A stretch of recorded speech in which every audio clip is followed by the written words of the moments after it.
आप स्मरण करिए। जितने लोग आस्था चैनल पर सुन रहे हैं, फेसबुक यूट्यूब पर सुन रहे हैं, चावल हाथ में लेकर सुन रहे हैं, जो लोग पितरों का चित्र फोटो लेकर सुन रहे हैं, बड़े भाव से सुनिए, बड़े भाव से। शिव महापुराण में पितरों की बेटियों की कथा आती है, विदेश्वर सहित। एक पितर की 3 बेटियां, मैना, धन्या, कला। मैना जी की गोद में पार्वती जी, धन्या सुनैना बनी जिनकी गोद में माता सीता जी, कला कीर्ति बनी जिनकी गोद में राधा जी। ये पितरों की कन्या। राधा जी के नाना जी का नाम पितृदेव है,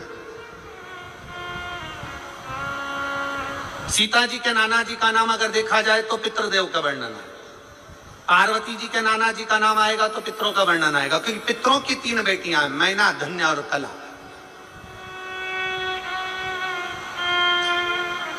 पितरों की 3 बेटियां, और ये तीनों बेटियां आनंद के साथ बैठी थी, और तीनों बेटियां भ्रमण करते करते कहीं पितृलोक में घूम रही थी। पितृलोक में जाते जाते बीच में सनकादि ऋषियों पर इनके वस्त्र का एक अंश, इनके वस्त्र का एक भाग सनकादि ऋषियों की जंघा पर पड़ गया। जंघा पर पड़ा तो उनके छोटे छोटे चरण थे जिसमें उनको घाव लग गया। घाव लगा, उन्होंने श्राप दे दिया कि तुम तीनों को मृत्यु लोक में जाना पड़ेगा, तुम तीनों को पृथ्वी लोक पर जाना पड़ेगा। तीनों हाथ जोड़कर विनय करने लगी, हम पृथ्वी लोक पर चले तो जाएंगे, पर हमारा कल्याण कैसे होगा? तो तीनों से सनकादि ऋषियों ने कह दिया, तुम तीनों की गोद में 3 देवियां खेलेंगी। मैना, तुम्हारी गोद में पार्वती जी खेलेंगी।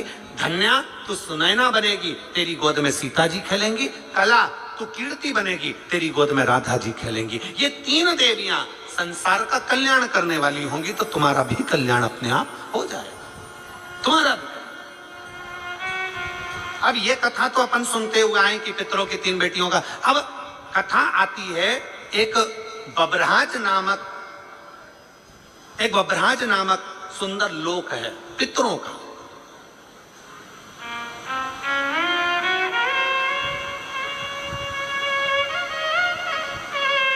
बब्रहाज नामक एक सुंदर पितृलोक है, बड़ा सुंदर पितृलोक है,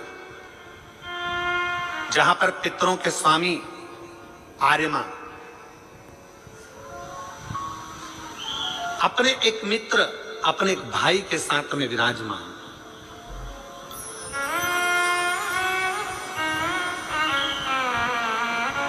बब्रहाज नामक लोक में बहिपक्ष नामक एक पितृदेव रहते हैं। पितृदेव, अब आपके स्मरण में रहे कि पितरों के लिए खीर बनाई जाती है, पितरों के लिए चावल की खीर का निर्माण किया जाता है, पितरों के लिए माश की दाल मतलब उड़द की दाल का प्रयोग किया जाता है, पितरों के लिए तुरई गिलकी का प्रयोग किया जाता है। ये हमारे यहाँ कई लोग कहते हैं कि साहब आपने माश की दाल अर्थात उड़द की दाल का या तो दही बड़ा बनाना था, या आपको मंगोड़ा बनाना था, या आपको इमरती बनाना थी, और खीर पितरों के लिए जरूर बनाना थी। तो ये कहाँ, क्यों, किस लिए, किस लिए?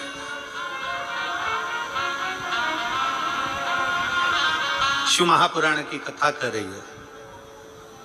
बब्रहाज नामक सुंदर लोक में, पितरों के लोक में बहिपक्ष नाम के एक पितृ विराजमान है।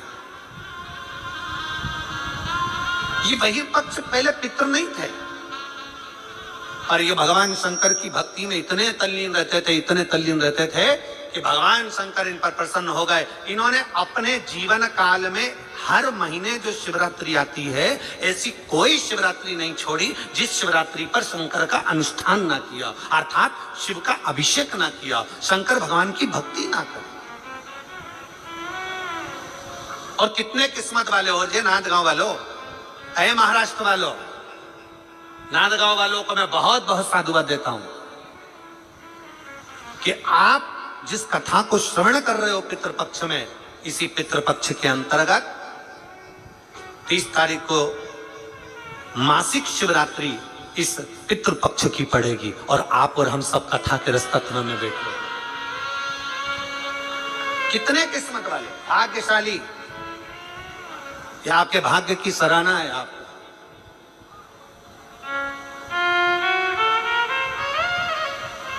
और आज कितनी तारीख है?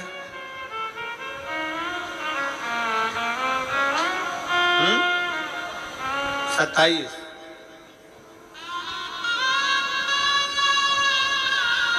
बाबा की भक्ति का एक आनंद अपने जीवन में हमें लेना है। अपने